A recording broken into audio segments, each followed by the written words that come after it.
प्राचीन मिस्र की सभ्यता अजूबों और रहस्यों से भरी हुई है। ये हजारों साल पहले लगभग 3100 बीसी में शुरू हुई थी। मिस्र के लोग उत्तरी पूर्वी अफ्रीका में नील नदी के किनारे बसे थे। ये जमीन सूखी और रेगिस्तानी थी, लेकिन नील नदी हर साल 12 लाती थी। ये 12 पानी और उपजाऊ मिट्टी लाती थी, जिससे खेती करने में आसानी होती थी। इस यूनिक एनवायरनमेंट ने प्राचीन मिस्र के लोगों को सदियों तक फलने फूलने में मदद की। उन्होंने अपनी रीति रिवाजों, मान्यताओं और उपलब्धियों के साथ एक कॉम्प्लेक्स सोसाइटी बनाई। प्राचीन मिस्र के लोग कुशल बिल्डर्स, आर्टिस्ट्स और थिंकर्स थे। उन्होंने आर्टिफैक्ट्स और मॉन्यूमेंट्स छोड़े हैं जो आज भी हमें फैसिनेट करते हैं। इनमें मजेस्टिक पिरामिड्स, रहस्यमयी स्फिंक्स और इंट्रिकेट हायरोग्लिफिक राइटिंग शामिल है। इन पास्ट के निशानियों को पार्च कर हम इस रिमार्केबल सिविलाइजेशन की कहानी को जोड़ सकते हैं। प्राचीन मिस्र की इस खोज में हम इस एंशिएंट कल्चर के रहस्यों और अजूबों में उतरेंगे। हमारे साथ टाइम ट्रैवल करिए और फेरोज के सीक्रेट्स, उनकी मान्यताओं और उनके जीवन जीने के तरीके को जानिए। नील नदी प्राचीन मिस्र की जीवन रेखा थी। इसका एनुअल फ्लड्स जमीन पर पानी और उपजाऊ सिल्ट लाता था, जिससे ड्राई एनवायरनमेंट में खेती पॉसिबल हो पाती थी। हर साल क्लॉकवर्क की तरह नील नदी अपने किनारों से ऊपर बहती थी। बार का पानी सराउंडिंग जमीन पर रिच ब्लैक सॉइल की एक परत जमा करता था। इस फर्टाइल सॉइल को मिस्र के लोग केमेट कहते थे, जो क्रॉप्स उगाने के लिए परफेक्ट थी। मिस्र के लोग तरह तरह के क्रॉप्स उगाते थे, जैसे व्हीट, बार्ली, फ्लैक्स, फ्रूट्स और वेजिटेबल्स। गेहूं और जौ स्टेपल फूड्स थे, जिनसे रोटी और बियर बनती थी। फ्लैक्स से लिनन क्लॉथ बुना जाता था, जबकि फ्रूट्स और वेजिटेबल्स उनकी डाइट का हिस्सा थे। नील नदी की बाउंटी ने मिस्र के लोगों को सरप्लस फूड प्रोड्यूस करने की अनुमति दी, जो ग्रोइंग पॉपुलेशन और कॉम्प्लेक्स सोसाइटी के लिए जरूरी था। मिस्रवासियों ने नील नदी के पानी को मैनेज करने के लिए सोफिस्टिकेटेड इरिगेशन सिस्टम्स डेवलप किए। उन्होंने फ्लड वाटर्स को अपने फील्ड्स तक पहुंचाने के लिए कैनाल्स और डिचेस बनाए और ड्राई सीजन में यूज करने के लिए पानी स्टोर करने के लिए बेसिन्स बनाए। एनवायरनमेंट पर इस मास्टरी ने मिस्रवासियों को चैलेंजिंग लैंडस्केप के बीच एक थ्राइविंग सिविलाइजेशन बनाने में इनेबल किया। प्राचीन मिस्र के समाज के केंद्र में फराव होता था। फराव मिस्र का सुप्रीम रूलर था, जिसे किंग और लिविंग गॉड दोनों माना जाता था। उसके पास एब्सोल्यूट पावर थी और वो किंगडम में ऑर्डर, जस्टिस और प्रॉस्पेरिटी मेंटेन करने के लिए जिम्मेदार था। मिस्र के लोग मानते थे कि फराव गॉड्स और लोगों के बीच का इंटरमीडिएरी था। उन्होंने उसे जमीन की फर्टिलिटी, हार्वेस्ट्स की सक्सेस और इजिप्ट को उसके एनिमीज से प्रोटेक्ट करने का काम सौंपा था।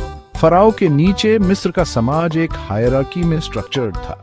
प्रीस्ट्स का काफी इन्फ्लुएंस था, जो गॉड्स की सेवा करते थे और रिचुअल्स परफॉर्म करते थे। स्क्राइब्स, जो राइटिंग में स्किल्ड थे, रिकॉर्ड कीपिंग, एडमिनिस्ट्रेशन और रिलीजियस टेक्स्ट्स के लिए रिस्पॉन्सिबल थे। सोल्जर्स इजिप्ट की बॉर्डर्स की रक्षा करते थे और किंगडम में ऑर्डर मेंटेन करते थे। क्राफ्ट्समैन तरह तरह के गुड्स प्रोड्यूस करते थे, पॉटरी और टूल्स से लेकर ज्वेलरी और फर्नीचर तक। सोशल पिरामिड के बेस पर फार्मर्स थे, जो पॉपुलेशन का मेजॉरिटी हिस्सा थे। हालांकि एंशिएंट इजिप्ट में स्लेवरी एग्जिस्ट करती थी, लेकिन ये अदर एंशिएंट सिविलाइजेशंस जितनी वाइड स्प्रेड या ब्रूटल नहीं थी। स्लेव्स अक्सर प्रिजनर्स ऑफ वॉर या डेटर्स होते थे, जो अपने डेट्स चुकाने के लिए काम करते थे। एंशिएंट इजिप्ट की चर्चा पिरामिड्स के बिना अधूरी है। ये विशाल स्ट्रक्चर्स, जो फेरोज के टूम्स के रूप में बनाए गए थे, मिस्रवासियों की आर्किटेक्चरल जीनियस और आफ्टर लाइफ में उनके बिलीफ का प्रमाण है। सबसे फेमस पिरामिड्स गीजा में हैं, जो मॉडर्न डे कायरो के आउटस्कर्ट्स में है। गीजा का ग्रेट पिरामिड फेरो खुफू के लिए बनाया गया था। गीजा के 3 मेन पिरामिड्स में सबसे ओल्डेस्ट और लार्जेस्ट है। पिरामिड्स सिर्फ बेरियल चेम्बर्स से ज्यादा थे। उन्हें इटर्नल रेस्टिंग प्लेसेस बनाने के लिए डिजाइन किया गया था, जहां फेरो के बॉडी और स्पिरिट को इटर्निटी के लिए प्रिजर्व किया जा सके। पिरामिड्स के अंदर आर्कियोलॉजिस्ट्स को इलैबोरेट बेरियल चेम्बर्स मिले हैं, जो ट्रेजर्स और ऑफरिंग से भरे हैं, ताकि फेरो आफ्टर लाइफ में उनका साथ दे सके। पिरामिड्स की वॉल्स अक्सर इंट्रिकेट कार्विंग्स और पेंटिंग्स से सजाई जाती थीं, जिनमें फेरो के लाइफ के सीन्स, आफ्टर लाइफ के उनके जर्नी और गॉड्स को डिपिक्ट किया जाता था, जिनसे वो वहां मिलते थे। पिरामिड बनाना एक मैसिव अंडरटेकिंग था, जिसमें थाउजेंड्स ऑफ स्किल्ड वर्कर्स की लेबर कई ईयर्स तक लगती थी। उन्होंने मैसिव स्टोन ब्लॉक्स को क्वारी, ट्रांसपोर्ट और लिफ्ट करने के लिए सिंपल टूल्स और इंजीनियस टेक्निक्स का यूज किया। जिनमें से कुछ का वेट कई टन होता था। उनके कंस्ट्रक्शन की प्रिसीजन और स्केल आज भी इंजीनियर्स और आर्किटेक्ट्स को अमेज करती है। प्राचीन मिस्र के लोग पॉलीथियस्टिक थे, मतलब वो कई देवताओं में विश्वास करते थे। उनके देवता नेचर के वेरियस एस्पेक्ट्स, ह्यूमन इमोशंस और एब्स्ट्रैक्ट कॉन्सेप्ट्स को रिप्रेजेंट करते थे। उनका मानना था कि ये देवता उनकी डेली लाइव्स और उनके आसपास की दुनिया को इन्फ्लुएंस करते थे। इजिप्शियन पैंथियन के सबसे इंपॉर्टेंट गॉड्स में Ra sun god, Osiris god of the underworld, Isis goddess of magic and motherhood, Horus god of kingship और Anubis god of mummification and the afterlife शामिल थे। हर गॉड के अपने टेम्पल्स, प्रीस्ट्स और rituals थे। मिस्रवासी God's को appease करने और उनका फेवर पाने के लिए प्रेयर्स, सैक्रिफाइसेस और ऑफरिंग्स देते थे। स्पेसिफिक गॉड्स को डेडिकेटेड फेस्टिवल्स साल भर सेलिब्रेट किए जाते थे, म्यूजिक, डांसिंग और एलैबोरेट प्रोसेशंस के साथ। ये रिलीजियस प्रैक्टिसेस प्राचीन मिस्र के जीवन का एक इंटीग्रल पार्ट थी, जो स्पिरिचुअल वर्ल्ड से उनके डीप कनेक्शन को रिफ्लेक्ट करती थी। मिस्रवासियों का मानना था कि उनके गॉड्स उनके जीवन में एक एक्टिव रोल प्ले करते थे। वे गुड हेल्थ, बाउंटीफुल हार्वेस्ट्स और हार्म से प्रोटेक्शन के लिए गॉड्स से प्रार्थना करते थे। उनका यह भी मानना था कि इस जीवन में उनके एक्शंस उनके आफ्टर लाइफ में उनके फेट को अफेक्ट करेंगे। प्राचीन मिस्रवासी मृत्यु के बाद के जीवन में विश्वास करते थे। उनका मानना था कि जब कोई व्यक्ति मरता है तो उसकी स्पिरिट या कै उसके शरीर को छोड़ देती है, लेकिन अंततः आफ्टर लाइफ में उसके साथ फिर से मिल जाती है। अपने शरीर और आत्मा के प्रिजर्वेशन को इंश्योर करने के लिए उन्होंने एलैबोरेट बेरियल रिचुअल्स डेवलप किए, जिसमें ममिफिकेशन भी शामिल है। ममिफिकेशन एक कॉम्प्लेक्स प्रोसेस था जिसमें डिसीज्ड के इंटरनल ऑर्गन्स को रिमूव करना, शरीर को सॉल्ट से ड्राई करना और उसे लिनन बैंडेजेस की लेयर्स में रैप करना शामिल था। फिर ममिफाइड बॉडी को एक सार्कोफेगस, एक डेकोरेटेड कॉफिन में रखा जाता था और आफ्टर लाइफ के लिए प्रोविजंस के साथ एक टूम में दफनाया जाता था। इन प्रोविजंस में फूड, ड्रिंक, क्लोथिंग, फर्नीचर और अदर आइटम्स शामिल होते थे जिनकी डिसीज्ड को आफ्टर लाइफ में जरूरत पड़ सकती थी। मिस्रवासी टूम में एम्यूलेट्स और प्रोटेक्टिव स्पेल्स भी रखते थे ताकि इविल स्पिरिट्स को दूर रखा जा सके और आफ्टर लाइफ तक एक सेफ जर्नी इंश्योर की जा सके। उनका मानना था कि आफ्टर लाइफ एक पैराडाइज था जहां वे इटर्नली रहेंगे, पेन और सफरिंग से फ्री। उन्होंने इस पैराडाइज की कल्पना एक फर्टाइल लैंड के रूप में की थी, नील नदी घाटी के समान, जहां वे फार्मिंग करते रहेंगे, अपनी फेवरेट एक्टिविटीज एंजॉय करेंगे और अपने लव्ड वंस के साथ फिर से मिलेंगे। प्राचीन मिस्रवासियों ने हायरोग्लिफ्स के नाम से जाने जाने वाले राइटिंग का एक सिस्टम डेवलप किया था। हायरोग्लिफ्स पिक्चर्स हैं जो वर्ड्स, साउंड्स या आइडियाज को रिप्रेजेंट करती है।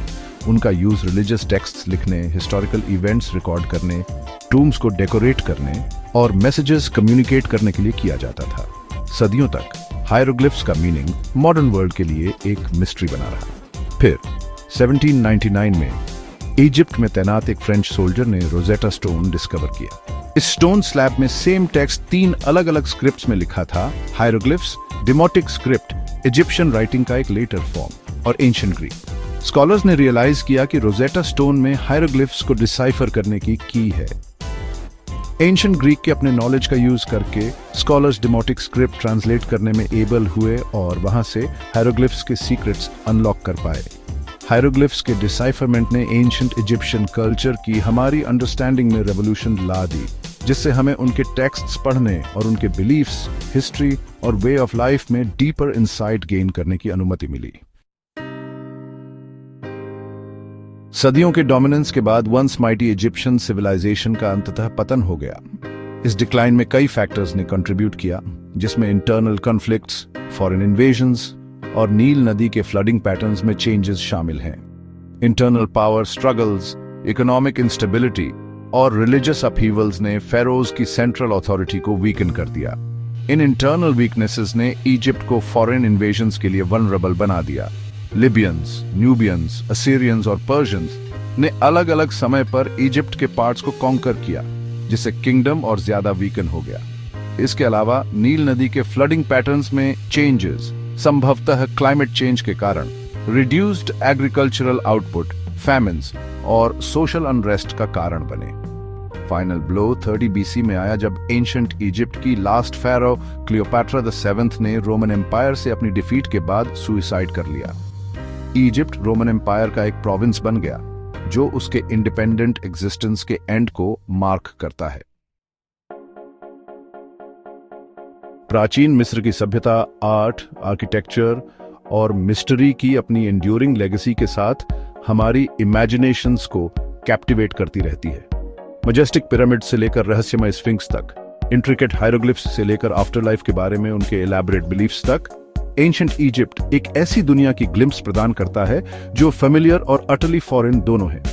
हालांकि इस एंशिएंट कल्चर के आसपास अभी भी कई मिस्ट्रीज हैं, आर्कियोलॉजिस्ट, हिस्टोरियंस और लिंग्विस्ट्स इस रिमार्केबल सिविलाइजेशन की कहानी को पीस टुगेदर करना जारी रखते हैं।